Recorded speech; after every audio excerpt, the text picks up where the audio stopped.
வணக்கம் நண்பர்களே. மெட்டல் செக்டர்ல இன்னைக்கு டாடா ஸ்டீல் பத்தி பார்த்துருவோம். இந்த வீடியோல fundamental analyse, quarterly estimate, relative valuation, technical analyse, industry price comparison, financial ratio analyse, intrinsic value, 5 years price history and median PE versus current PE இந்த எல்லா டீட்டெயிலும் விரிவாக பார்த்துருவோம். வாங்க வீடியோக்குள்ள போவோம்.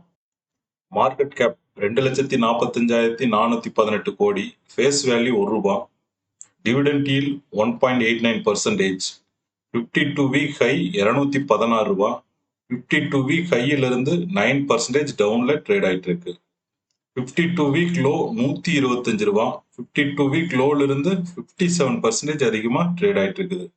Annual volatility 55%, daily volatility 3%, earning yield 3.7%. Next promoter holding பார்த்துருவோம். Promoter 33% holding வச்சிருக்காங்க, பிளட்ஜ் எதுவும் கிடையாது. Foreign institutional investors 17% holding, domestic institutional investors 27% holding, and public 22% holding வச்சிருக்காங்க. நெக்ஸ்ட் டாப் லைன் growth பார்த்துருவோம். டாப் லைன் growth பொறுத்தளவுக்கு last 5 years average 0%. Last finance இயருக்கும் 5 years ஆவரேஜுக்கும் comparison பார்க்கும்போது கிட்டத்தட்ட சேமான ரிசல்ட் வந்திருக்கு. இதே லாஸ்ட் 3 இயர்ஸ் ஆவரேஜ் கம்பேர் பண்ணும்போது லாஸ்ட் இயருக்கும் 3 இயர்ஸ் ஆவரேஜுக்கும் -5% டாப் லைன் growth 5% கம்மியாகுது. இதே லாஸ்ட் 2 இயர்ஸ் ஆவரேஜ் பார்க்கும்போது லாஸ்ட் இயர் கொடுத்த ரிப்போர்ட்டுக்கும் 2 இயர்ஸ் ஆவரேஜுக்கும் 2% minus top line growth reduce ஆயிருக்கு. Next bottom line growth. Bottom line growth பொறுத்தளவுக்கு 5 இயர்ஸ் ஆவரேஜ் 72% மைனஸ், லாஸ்ட் இயருக்கும் 5 இயர்ஸ் ஆவரேஜுக்கும் 72% மைனஸ். நெக்ஸ்ட் லாஸ்ட் 3 இயர்ஸ் ஆவரேஜை கம்பேர் பண்ணும்போது 18% லாஸ்ட் இயர் கொடுத்த report minus, and last 2 years average compare பண்ணும்போது last year கொடுத்த report 35% அதிகமாக இருக்கு. நெக்ஸ்ட் ஆப்ரேட்டிங் மார்ஜினை பார்த்துருவோம். ஆப்ரேட்டிங் மார்ஜினை பொறுத்தளவுக்கு 5 years average 16 and 3 years average 12 and last 2 years 11. 5 years average compare பண்ணும்போது 5% லாஸ்ட் 2 இயர்ல கம்மியாக இருக்கு. நெக்ஸ்ட் குவார்டர்லி எஸ்டிமேட் பார்த்துருவோம். நம்மளோட மினிமம் எஸ்டிமேஷன் 658 கோடி. Q2ல அவங்க கொடுத்த ரிப்போர்ட் 3603 கோடி. Q3ல அவங்க கொடுத்த ரிப்போர்ட் 2870 கோடி. நம்மளோட எஸ்டிமேட்டு Q2வும் Q3யும் பீட் பண்ணிருச்சு. எஸ்டிமேட்டை விட Q2 82% அதிகம், Q3 77% அதிகம். அதே Q2க்கும் Q3க்கும் கம்பேர் பண்ணும்போது Q2 விட Q3 26% கம்மியான ரிசல்ட் கொடுத்துருக்காங்க. நெக்ஸ்ட் ரிலேட்டிவ் வேல்யூவேஷன் பார்த்துருவோம். டாடா ஸ்டீலோட கம்பேர் பண்ண JSW steel, Jindal steel and steel authority of India, Jindal stainless இந்த 4 கம்பெனி எடுத்திருக்கிறோம். மீடியன் பிஇ 33, இவங்களது 27ல ட்ரேட் ஆகுது. பிரைஸ் டு புக் மீடியன் 3, இவங்களதும் கிட்டத்தட்ட 3ல ட்ரேட் ஆகுது. டெப்ட் டு ஈக்விட்டி 0.72 மீடியன், இவங்களது 1, மீடியனை விட கொஞ்சம் அதிகம். அடுத்தது எபிட்டா மார்ஜின் மீடியன் 13, இவங்களது 12%, மீடியனோட 1% கம்மி. அண்ட் நெட் ப்ராஃபிட் மார்ஜின் மீடியன் 4%, இவங்களது 2% தான் இருக்கு, மீடியனோட 2% கம்மி. And return on equity 7% median, இவங்களது 4% தான் இருக்கு, மீடியனோட 3% கம்மி. And return on capital employed median 11%, இவங்களது 10%, மீடியனோட 1% கம்மி. அண்ட் டிவிடெண்ட் ஈல்டு மீடியன் 1%, இவங்க நியர்பை 2% டிவிடெண்ட் கொடுக்குறாங்க. நெக்ஸ்ட் ஆப்ரேட்டிங் மார்ஜின் மீடியன் 13%, இவங்க 12%, மீடியனோட 1% கம்மி. அண்ட் கரண்ட் ரேஷியோ மீடியன் 1.28, இவங்க 1.08ல நியர்பை இருக்காங்க. அடுத்து இண்டஸ் கவரிங் ரேஷியோ மீடியன் 3.34, இவங்க 2.15ல இருக்காங்க. அடுத்து டெப்ட் டு அசெட் மீடியன் 58%, இவங்களது 69% இருக்கு. Next return on asset median 3%, இவங்களது 1% தான் இருக்குது. ரிட்டர்ன் ஆன் அசெட் மீடியனை விட 2% கம்மி. Price to sales median 1x, same 1xல தான் ட்ரேட் ஆகுது.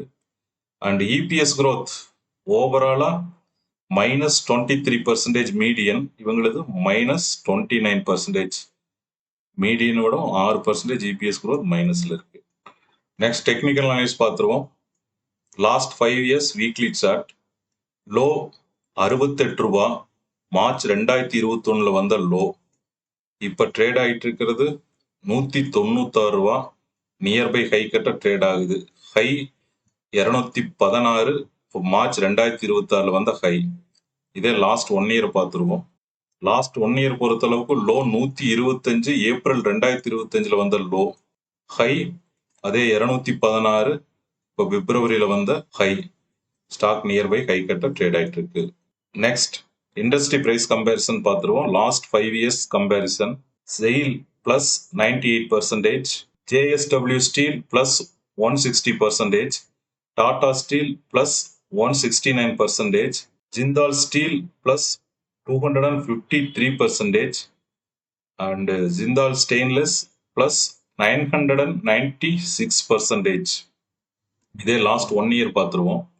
லாஸ்ட் 1 இயர் பொறுத்தளவுக்கு JSW steel 9% plus, Tata steel plus 24%, and Jindal steel plus 26%, ZEIL 32%, and Jindal stainless 23%.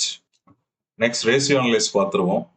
EBITDA margin 12%, industry மார்ஜினோட கம்மி. Net profit margin only 2%, ரொம்ப கம்மி. Return on equity 4% only, and return on capital employed 10%.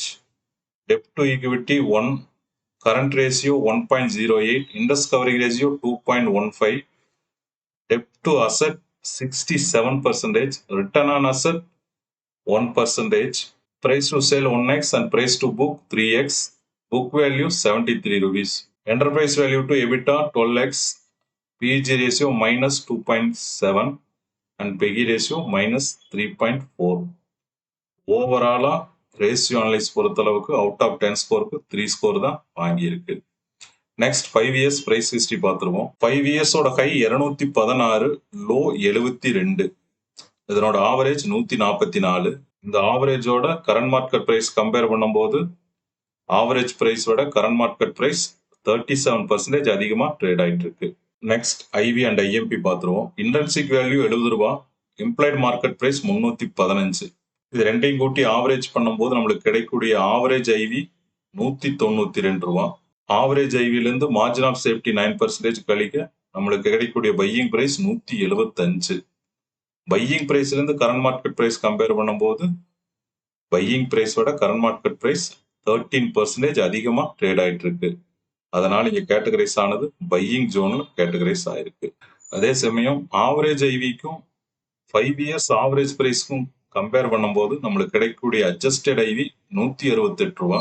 Adjusted IV கூட current market price compare பண்ணும்போது adjusted ஐவியிலிருந்து current market price 17% அதிகமாக trade ஆயிட்டு இருக்கு. Next EPS growth பார்த்துருவோம். 5 years average EPS 10.37, current EPS 7.36. Average EPS விட current EPS 29% கம்மியா இருக்கு. Next PE growth பார்த்துருவோம். Average 5 years PE 30.38, current PE 26.73. Average PE விட கரண்ட் பிஇ 12% கம்மியா ட்ரேட் ஆயிட்டு இருக்கு. அதே இண்டஸ்ட்ரி பிரைஸ்க்கும் கரண்ட் பிஇக்கும் கம்பேர் பண்ணும்போது இண்டஸ்ட்ரி பிஇ விட கரண்ட் பிஇ 41% அதிகமா ட்ரேட் ஆயிட்டு இருக்கு. நெக்ஸ்ட் ஏர்னிங் growth ரேட் பார்த்துருவோம். Income growth rate 35% and EPS growth -29%. அதனால நம்மளுக்கு கிடைக்கக்கூடிய ஏர்னிங் growth ரேட் 3% தான் கிடைக்குது. Okay, thank you. உங்களுக்கு ஏதாவது சந்தேகம் இருந்தா கமெண்ட்ல தெரிவிங்க, நான் ரிப்ளை கொடுக்குறேன். உங்களுக்கு இந்த வீடியோ பிடிச்சிருந்தா லைக் பண்ணுங்க அண்ட் ஷேர் பண்ணுங்க அண்ட் சப்ஸ்கிரைப் பண்ணுங்க. ஒன்ஸ் அகைன் தேங்க்யூ நண்பர்களே.